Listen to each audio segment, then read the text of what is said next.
Wherever you're listening from, this morning, this evening, this night, greetings and welcome. We're going straight to Uganda.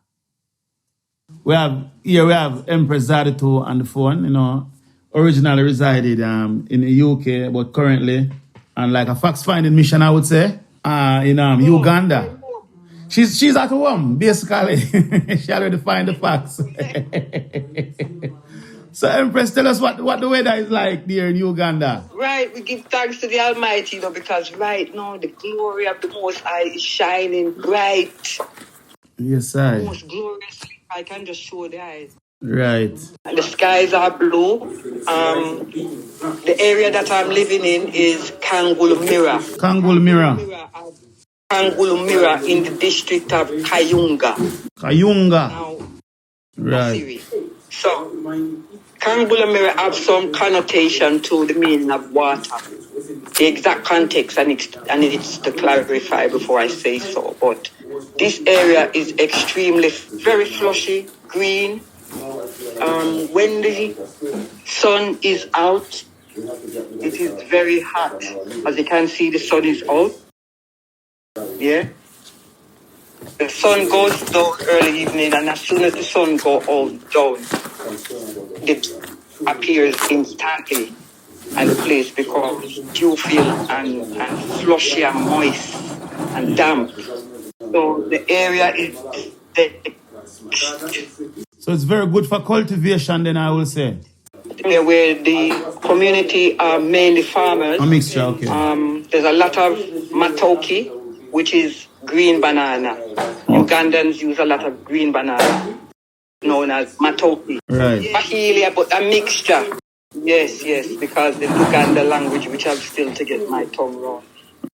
The area there's a lot of yam, farmland, sweet potato. Down the bottom of the land here, the term Kayunga, yes, which is in the Itengeri region. Going all the way down is I&I farms. Oh, yes. Okay. So at the moment we are growing yam, sweet potatoes, mango, guava, got some sugar cane, basso, plantain, pineapples. We are now an organic pineapple producer, and we have lemon. I found lemon tree the other day. So yeah, it's extremely fertile. Right. And flushy. So perfect for agriculture. Okay. So being there now, have you found out like how we can do business, like, you know what I mean, like import, export, as the land contains so much different goodness, as you're telling us. So I could really get involved in the import and exportation of whatever is there to kind of boost the economy for even I community, or even, within the Uganda setting, same way. Well, there's a lot of scope for development. Personal skills are always, what's the word? They do like, ones that have that type of skill that we can teach. And, for example, we're working in collaboration with Kampala University. So they want me to do teaching, obviously, because I'm coming in with different skill sets and so forth. Right. In terms of data development, wow. Agriculturally, right now, for example, Bridget, there's an avocado tree just there, so, and the avocado, the bull. Say what? Avocado on the floor right now, but if you ever see how much that's ready there, so. You understand? So food in abundance. Food is not a problem. Food is not a problem. So in terms of trading, intra-Africa importation, like for example, I was speaking to Julian Eagles, who is in Cape Town. There was the lack of pineapples in that region and green banana. And see it, we have it here in Okay, abundance. region to region. Region to region. So there's a lot of scope for that type of intra-Africa working and collaborating. But we need to look at the importation, exportation routes, and also getting transport, packing, etc. So at the moment, we are looking into different areas. There are nurseries up here, for example. So I find myself now becomes a farmer, farmist. Give thanks.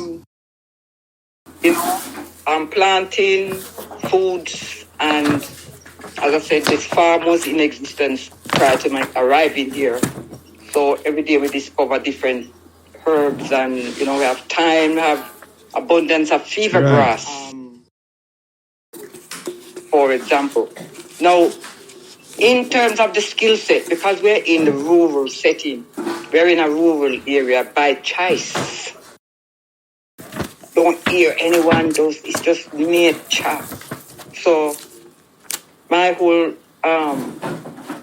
aim is to set up a retreat where one can come and meditate and just in groundation, and it's a healing retreat.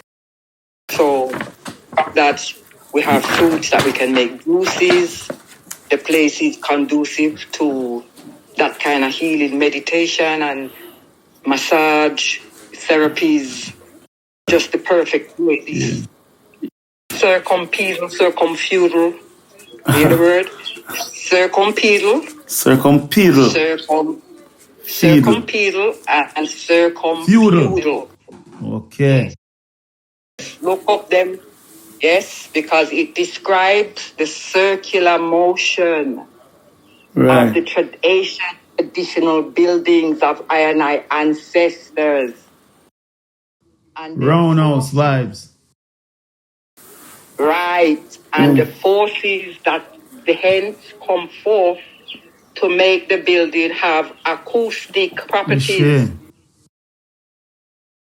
So this building here is built on that principle, circumfeudal forces, and it's got acoustic properties. So if I go into the center of this building here, the harmonistic the frequency change accordingly. Give thanks.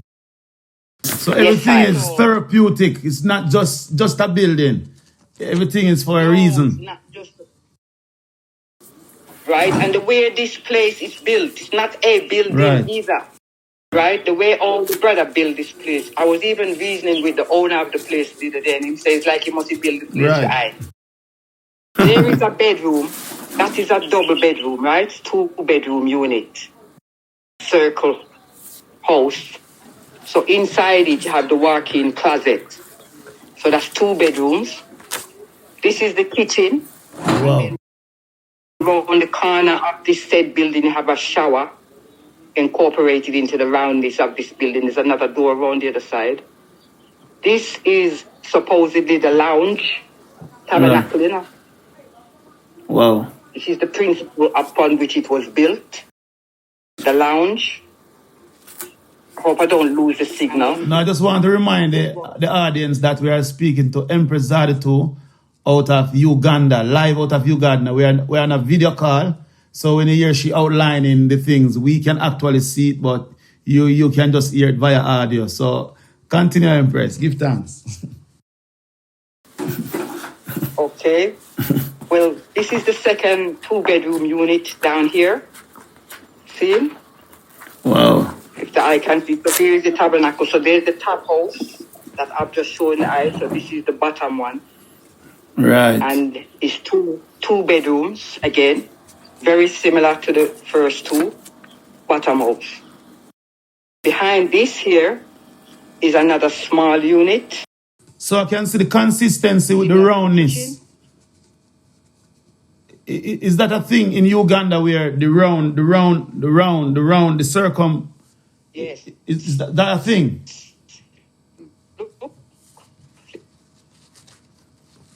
Okay, we don't want to lose the connection. So,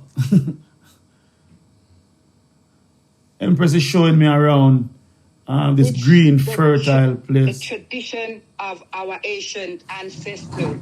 Right. Oh, sorry. So it's very traditional. It's our ancient.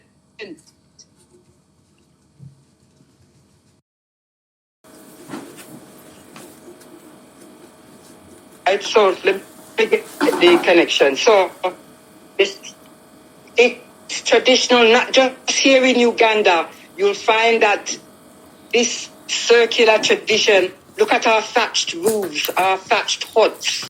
Everything has always been symbolic, circular.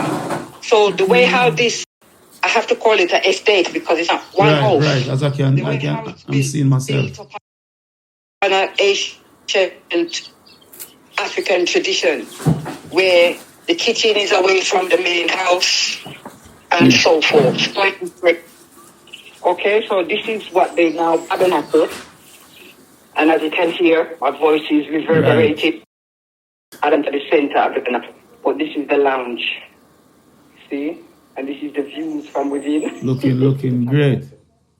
So Empress, as we are on the topic now, like how would you encourage like a student, a youth man who wish to travel to Africa now, just graduated from university, or probably on the last or second year of university and have a desire to come to Africa, and Uganda in particular, how would you encourage them?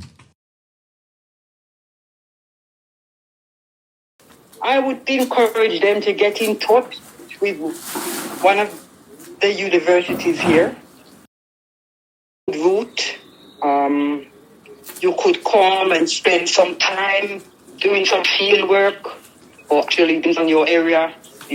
For example, medicine, which is my field, there's different areas you can go and satter with them and learn the ways, the means, the customs.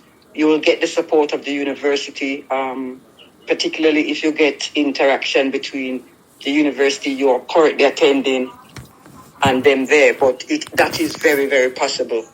Secondly, one can just jump on a plane and come and see the motherland, home, with the skills that anyone is trying to achieve or attain should be for the betterment of our peoples. So, we should be gathering those skills to bring them home. Not necessarily to Uganda. Right, but in Africa in general. Beautiful, but everywhere I go is absolutely beautiful. So, but right now, ancestrally, this is, yes. But yes, this is our homeland ancestrally, without Jerry or I, ZAUDITU. So, in continuing, like we have seen originally in the initial stages, we saw that Rasta was more interested in going back to Africa. But now we are seeing a big insurge of awakening people in general, looking towards Africa in general.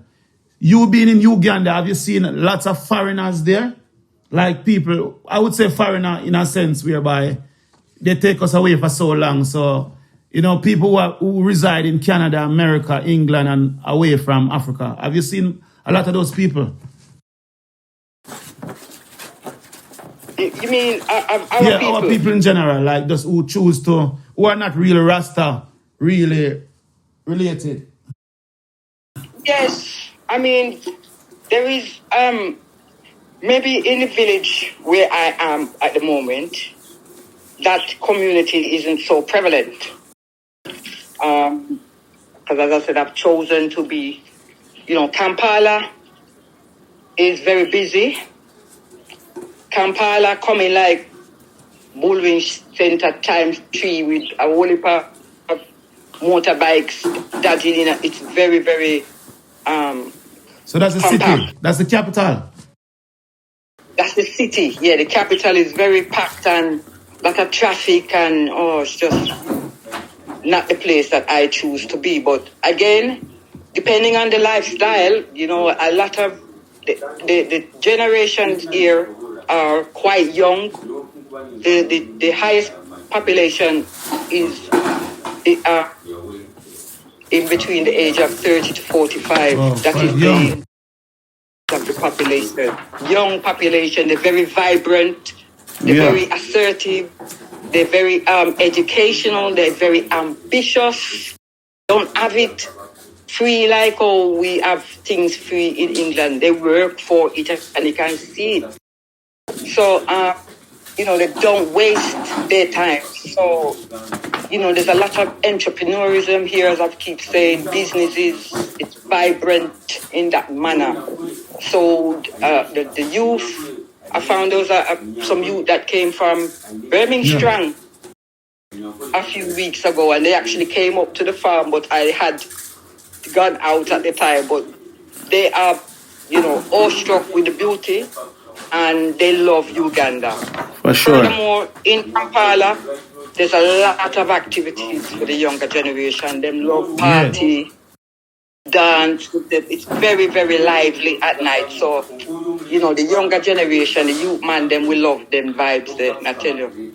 There's a lot of Airbnb. Yeah. Airbnb is a business that is very well established here in Uganda. I've used it myself. Airbnb is where if, you want to rent somewhere for a few days and it comes fully furnished with kitchen, you can manage it yourself. And, if there's 3-4 people, then you share the rent. It's nice. You have your iron board. All inclusive, basically. Independent. 4 of you go put the rent to get is 250 a month. That's £50 each if it's 451. See. And then you go buy your food and you come in and you cook your thing and ones come visit you. That's all. You have your base. So that's how I drop it. So with the Airbnb, it's very productive, a good way to make funds in terms of owning a property there and then renting it out. Renting it out is very lucrative. Fix up the place, you provide bedroom with kettle in the kitchen, one little kitchen unit, one little stove with the gas bottle, meter if possible, and you go in and give you a key and you just run the thing, In there you have whatever kettle, every little thing is there. Everything to your convenience. You understand? So that's how I usually drop it. Natural. Yeah, so I'm running Airbnb, having the property, basic furniture, bed, a table, chair. Most places come in with built-in wardrobe already. So you don't need to do that. Little kitchen appliances, so forth. And rent it out. It's very lucrative. Give thanks. So that is another area if someone is looking at a business proposal apart from the agricultural arena, What about the water system there? And the electric system, because we know Africa is very different, You can be sitting down and the water gone and then the electric gone for hours. And what's the situation like there? Right. When I first came here on this land, the land that I'm situated on is on 5, nearly 6 acres. So nearly towards the bottom end, it's damp and swampy. So we are near the water table. Okay. Seem to be a well of some sort on this land already. Yeah. Okay. From where my eye can see. Irrigation is not a problem. No. So there's a borehole that we used to go to down the road and use a jerry can. But now, what we've done is put guttering on the tabernacle, put some guttering on and buy a rhino. So now we're harvesting the rainwater. We said the rain overflow, the blessings of the Most High. When it pours. It pours. So harvesting the water. So we now that we have the water tanks, we have 2 water tanks on the tabernacle alone. We don't no longer now have to go to the borehole. Right, give thanks. We have water. But the other thing that we're going to do, which will solve the problem even more is put a borehole in place. So that's the next thing that I'm going to look at. Okay. Once I have the borehole, then I don't worry if it rains or not. At the moment, it's raining, so we have a lot of water coming in. Well, Empress, in terms of electricity, yeah, go ahead. Electricity now, they have, I'm in a remote village, but them have, when I first come here, they had an electric pole what ends somewhere just up the village there, so it doesn't come down into this area, so there was no light.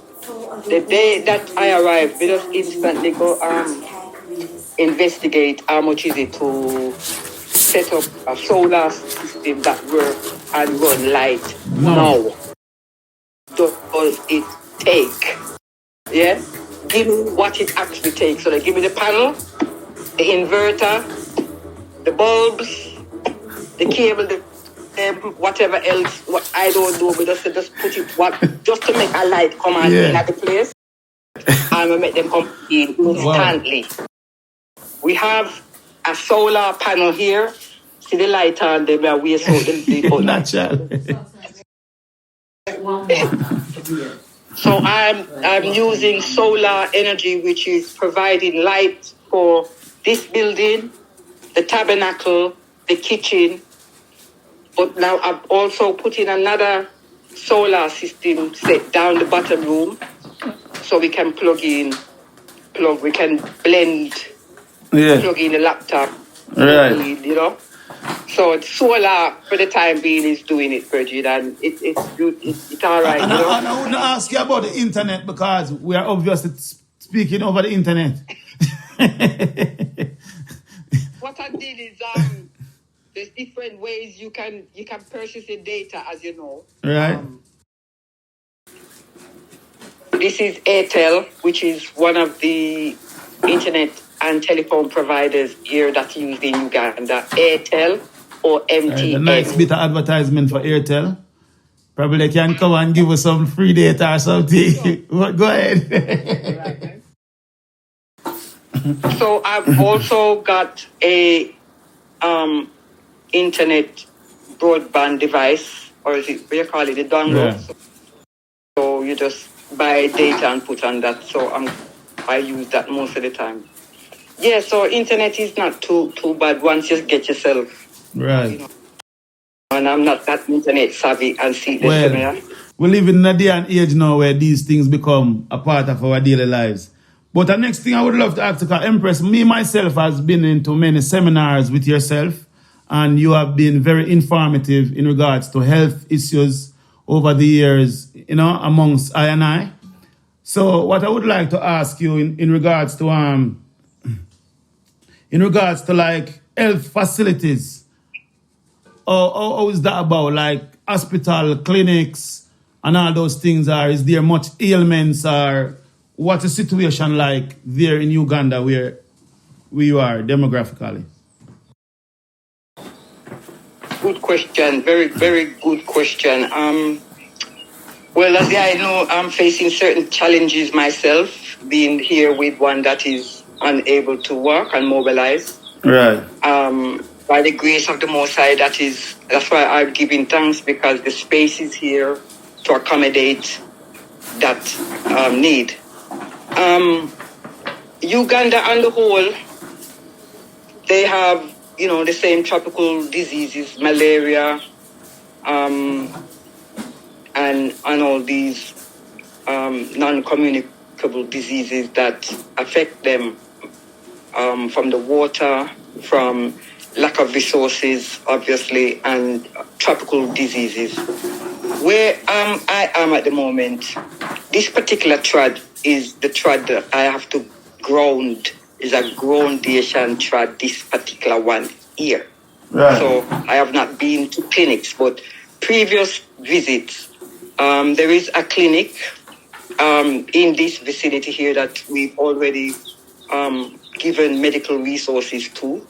They are a 20-bedded unit. However, only 8 of the beds have on mattress, for example.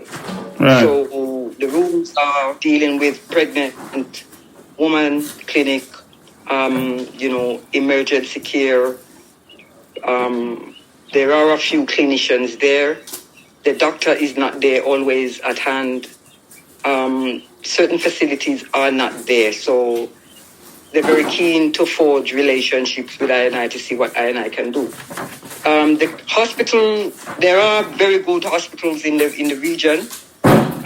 They are regional, and they deal with different scenarios. So for emergencies, you would go here then, and then for more long-term surgical work, you would go to this particular clinic and so on.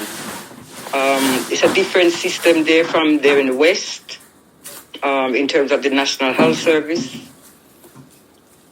You have level 1, 2, 3, going up to 5, which is a different types of health service provision, coming from the basic clinic where you would walk in and be seen by a practitioner, not necessarily a doctor, right? Who are a little bit more big of a clinic. They still don't have facilities, but they have more rooms and more beds then. But if you had something serious happen to you, you would still need to be transferred from there to one of the major hospitals. So, there is lack of resources here. We hope to collaborate with we already have a memorandum of understanding with Kampala University here, which we need to review at this time. Right. Hence I have a meeting with them coming up, but there's a lot of traditional healing here, ancestral healing, with herbs. Mama them, this is where my interest lies, to sit and reason with the elders, the elder mothers, to look at our ancient practices and so forth. There's a mama, my neighbor here, she named Mama Fata, but she speaks Swahili. Right. She said if I were to come and show her about the different herbs. So I'm trying to create a meet up with the sisters in the community. It is customary into any country I embark on in terms of repatriation. It is tradition to inform your local chairman or the local chief. Right, that you are there. There in the village that you are living there. Because something happened to you or anything like that. They don't know you. Right. They don't know who you are. You're not from that community. So it's only customary. And, that it makes sense that you introduce yourself to the community. So ancestrally, I was advised to do that. Met with the local chairperson. Someone had come to the village looking for I, but they didn't know where I was. Right. So they went to the local chairperson to find out where I was. The chairperson said, in here says somebody moving to the area, yes, but the person don't identify themselves to them yet. Right. So they don't know nothing, right? You see? Now that is a custom that I have read even. I've read it in literature to confirm that this is customary because you could be a thief. Right. They don't know who you are. Right. And other things, but it's only wise to do so. So I went and met with the local chairman, and lo and behold, it's like I received the keys to the city. Give thanks. Which is what I was told that I was going to receive. Right. So the keys to the city involves being acknowledged by the local chairperson that you are now residing in that area, 1. 2, they will issue you with an official stamped acknowledgement that you are residing in that area. Natural. 1, which will go towards your ID or residency eventually. Sure. And 2, they also stamp certain documents that I needed. Anything that I need legally. Right. I have this they are recognized legally in the community, not only locally, traditionally, but they have some level of legality because they can stamp documents to the locals that they represent and the village they represent. So that everyone, that you have to do customary. that. So anything customary, yeah? Okay. And as a direct result of that, when I left the area last time I was here, I made a donation as well to the community.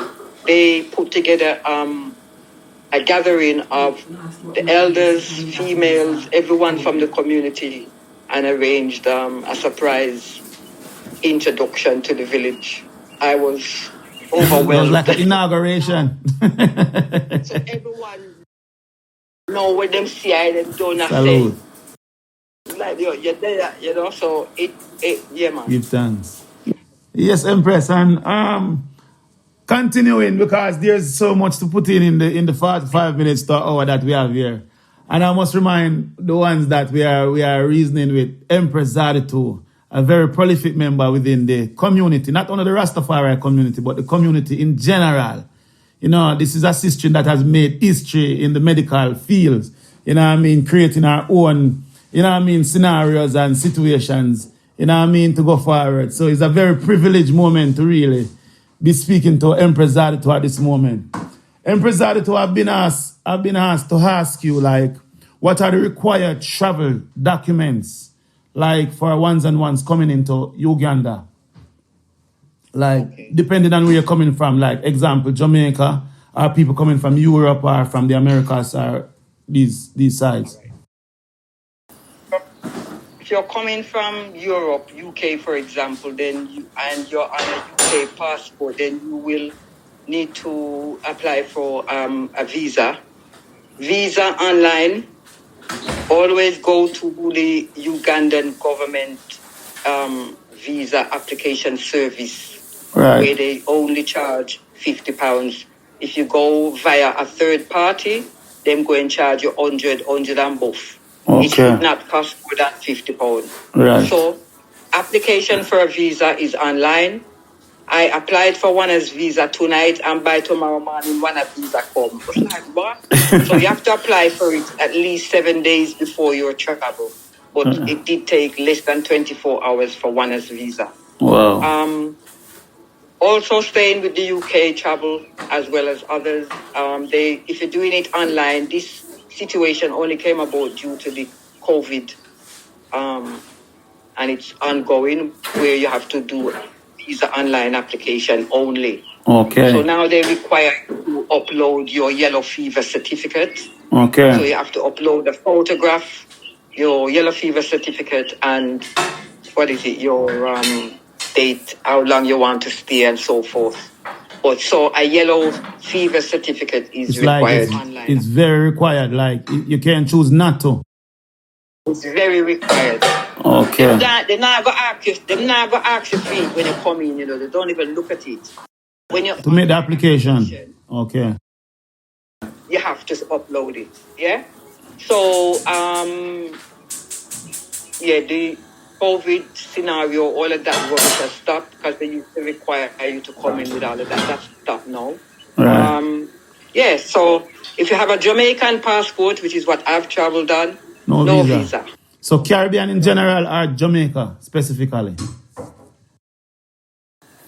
I think I'll have to confirm that, but Jamaica, you don't need a visa. So Jamaicans, you hear, no excuses. You can just go to Uganda in the morning instead of Miami. Like it, man, I tell you.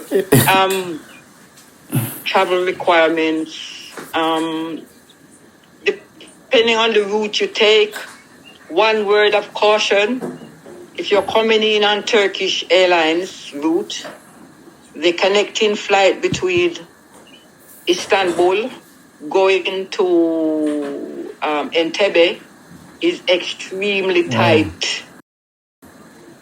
And more often than not, one's miss that flight. Okay. So just to let you know, that particular, they will have to put you up for the night and so forth. I don't know how they manage that because we just about catch it by the wisp with one eye. Yeah. Because one of the airport runners run with one eye. Doing job. Me, that means them can't close the door and she the door closing now, but she dead now, so them have to wait until all 10 minutes when you yeah, so the brethren them who recently was here, they missed the flight going and coming Okay, back. so that's a route to be mindful of then. That is a loop to be mindful of. That is the Turkey Airlines Istanbul to Entebbe route. So what's the best recommended route then? What would you say? The route you can take, I mean, from Birmingham Airport, KLM, where they go through Amsterdam, stop off in Kenya, and then from Kenya, the flights always stop in Rwanda for 1 hour. You don't disembark, you remain seated. So people come off the plane and then they take up new passenger. For about an hour, we are in Rwanda, and then it will land about an hour later in Entebbe, which is in Kampala. By the way, just to let the item know, I am in Kangulumira, which is near Jinja. Jinja is the source of the Nile. It is where the blue and the white Nile meet. So I am not very far from the source of the river Nile. Right. Yeah. And what they call Lake Victoria, fire. Yeah. Lake Nalobali. We should get the Nalobali. Yeah, not no Victoria. The next burning question I would love to ask you, because we are aware of the fact that you have traveled Africa extensively and you have been to quite a few places. So I wouldn't want you to say rate, the different places, but how do you find Uganda in comparison to other places that you have been? Again, a very beautiful, pertinent question. May I just add, I am aware of the variety of countries that I've visited. I've been most privileged to do so. How I ended up in Uganda, ancestors. Because even I had to say, oh, we there Uganda, but that's where I have been guided to go. So, in terms of comparison with other places, right, where do I start? South Africa, Johannesburg and Cape Town. I took my granddaughter to Cape Town and she come with her little belly top them and thing, And I've never been to such a cool place. We was on the beach front, I saw we stay in a building. South Africa, it's too cold for I personally. Not sure. So, not only with that, South Africa, it's beautiful, it's vast, but it's not as green and slushy as I'm finding myself placed here, with such variety of fruits and vegetables. So that is one thing.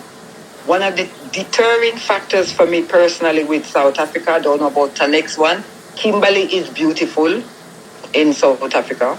I haven't visited the extent of South Africa, but just personally, the apartheid system, the coloreds, the blacks and that relationship, the way the country built and how it run, I feel like I was in Bullring New Street Station when I came into the coach station in Cape Town. It's not coming like we in a Bullring. I don't want to go anywhere. You still have that Europe feel. The roads, Toyota car, this car place, that the place, the road is like I'm in London. Yeah. I don't want to be somewhere that is reflective of where I'm living. So that for me, as I said, the main deterrent factor is the coloreds, the difference between the liberty of the coloreds, which is the half-caste people, then the reds, white people and blacks. You go into a shop, it's owned by white people, and I feel like them a watch me like me up on Sore Road at them something. Anyway, So that is South Africa and my personal experience. It's beautiful, don't get me wrong, but it's not for I. Malawi, beautiful, red earth, Naya being the warrior kings with pure tabernacle, beautiful, you know, pure liberty. But if you want an infrastructure, I don't think I could be on the phone to the eye for so long, if at all. Malawi, right? No, nothing. Going at the town, nothing. Can't afford a cappy. No electricity for days. Yo, country and hard any transport, but far and few between the places them far and few. So again, as I said, I don't feel that we would be having this conversation if I was in Malawi. So extensively, it cut already. The infrastructure is severely lacking. And when you're looking to bring certain things into Malawi as well, you have a lot of restrictions and issues to bring certain things in, just even when you're going in, let alone to import them. Anyway, so that's Malawi is not for. I love it as I do. Zimbabwe, again, beautiful. Personally, there's a lot of addiction. The youths on the streets of Zimbabwe are drinking cough syrup. Wow. So the city is littered with bottles of, I don't know if there's an opium inside this particular medicine that gives you a high. So there's a lot of substance abuse. Okay. Needs dealing with. To survive personally, I think the main problem for me was the Zimbabwe pound, the Zimbabwe dollar had no value whatsoever. Okay. So you go into the shop, if you add US dollars, if you add pound, you could spend it. You go to the bank, you can't draw no money. The bank queue way out the street, and when you get there, you can't draw no money because you have a what? Yeah. So it was a problem. Secondly, iron your clothes when the electric come. Do everything you need to do that is involve electricity, right? Because when it's gone, you know say now come back till that same time tomorrow or the next day. So try just when you have the electricity, see, boof, bath quick because when it's gone, next 2 days. Same with the water, but there was a well in the house that we were staying with. Again, beautiful, but again, I don't, with, you know, what I need to do, nah, me can't get no money, Virgin. Can't get to do transactions in Zimbabwe. You know, it would be very, very arduous. Ethiopia. My place. I don't feel I need to go into Ethiopia as much because I know, but for I personally, again, it comes down to the infrastructure, ability to be able to do transactions. So when I'm looking at all these pros and cons, I suppose I'm saying then that in Uganda, I have a bit of ease with doing the transactions. You get your lawyer coverage, but certain transactions, I'm still having legal representation to solidify certain things. But legally, I can communicate and do, even though it's a long and slow process. You know, the land, as you can see, is green, it's flushy, it's highly productive, it's peaceful, it's blessed. It's just, I can't see another soul. I can't hear another soul. All I'm hearing is nature, which is what I want to hear. Nature. If I want to walk around naked pandis, I can do that. You understand? So would you say like the basic, like up moves and the basics, down settings are basically the same right across Africa. I would say probably South Africa will be different based upon the long-term invasion, you know what I mean, by the Europeans who have been there for so long. So I think they brought the infrastructure there over time. So they basically make South Africa into Europe. But other places, would you say it's basically the same problems, the same joy, the same, on a level, like it's just one's preference. If you want to go live a country life, then you go further out. If you want to live in the city, it just depends on your mindset and what you want to deal with in Africa. Exactly. Exactly, Bertwin. So, coming from where I am coming from, I can speak for myself. From that little place, the little backyard, I love go outside, I love nature. Yeah. So, them the little piece of land there, moving from that little piece of land, moving from that little 12 by 10 room where we sit down every day, coming to this space, it's been very, empowering. Right. I feel fulfilled and, I'm giving thanks for that. That is what I am. That is what I deserve. That this is the liberty that I am from. Right. So it only seems natural for I personally to gravitate to such an environment where I don't have to see no car, no building, no want to see no bricks, no want to see no shop, no want to hear nothing but nature. Natural. That is my personal desire, and I'm blessed to be experiencing it. But, for the younger ones, even my son, them love the nightlife, them love the up and down. There's a system of border here, bikes, pure motorbikes. So, them only have to call them and the motorbike come pick them up and drop them off and so forth. Picky. It's easy. Yeah, they pick you up, so it's easy to get around despite, from your communication. So, all in all, looking at everything in the balance, Uganda, I think it was the right choice.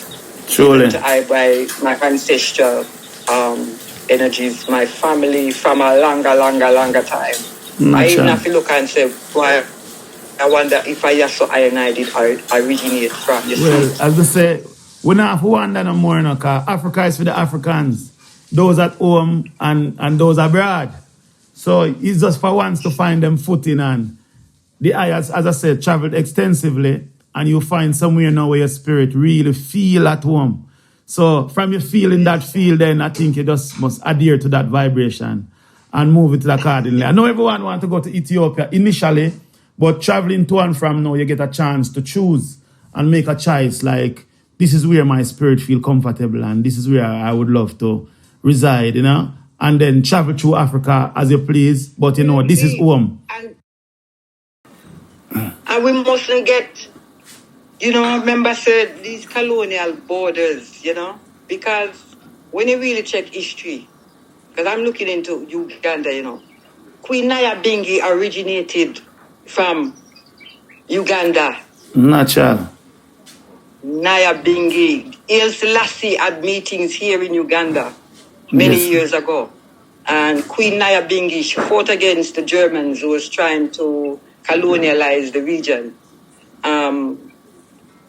Matsu Musa, they used to carry her in a basket.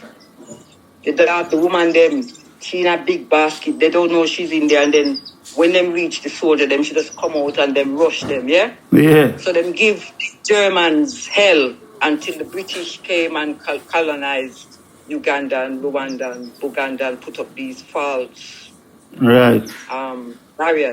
But the whole of those regions, Buganda, Rwanda, Uganda, Tanzania, was Nyabingi region. They call it Nyabingi.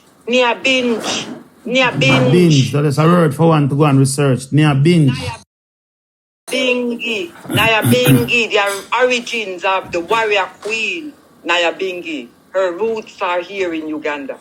Yeah? Again, as I talked about the kings of Buganda and these ancient lands, Uganda and the ancient lakes, the same DNA as those people in Ethiopia is the same DNA found in the people of Uganda. Here we go with the connection.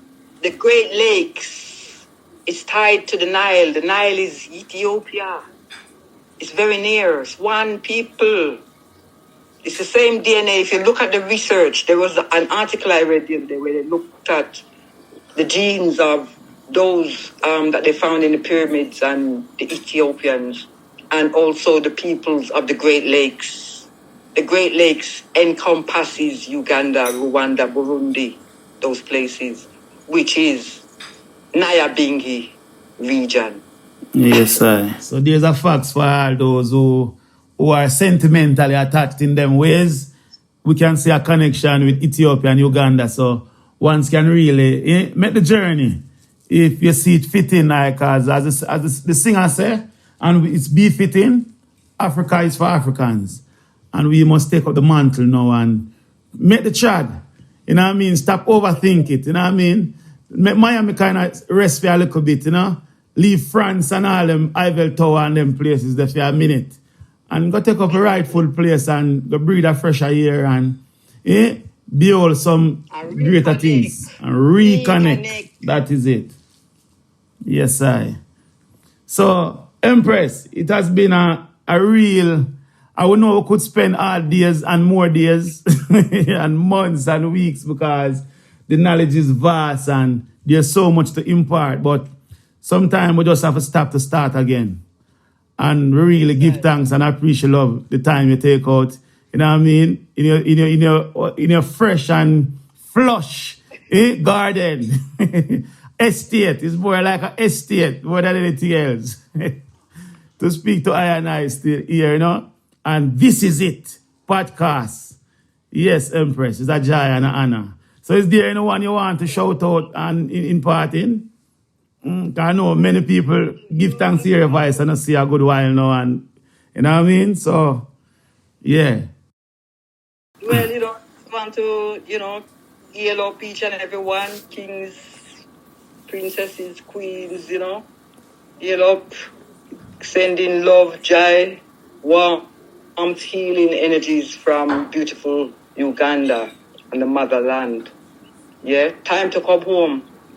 Come home and reconnect with your ancestral roots. Yeah, eat from her and stop go to Miami and come to Mama. Spend your money in her and she will repay you. Set your roots in her and she will set thee for generations to come. But it's for I and I to recognize, and truly it is up to our one desire. But it is a beautiful experience. I am feeling so grateful to the Most High to be here, full joy in this resurgence of I African traditional heritage before colonialism. Yes, So, I look forward to embracing anyone come to Uganda. Welcome. It's beautiful. The whole of Africa great. I can just speak of Uganda, but it is very, very beautiful, very flushy. Whole heap of water. We have the River Nile here. Come home. Coconut there. We grow breadfruit. We look ackee tree. So sugar cane, mango, everything there, brethren. So come in and come out of cold Babylon. Come out of her. Yes, Mama.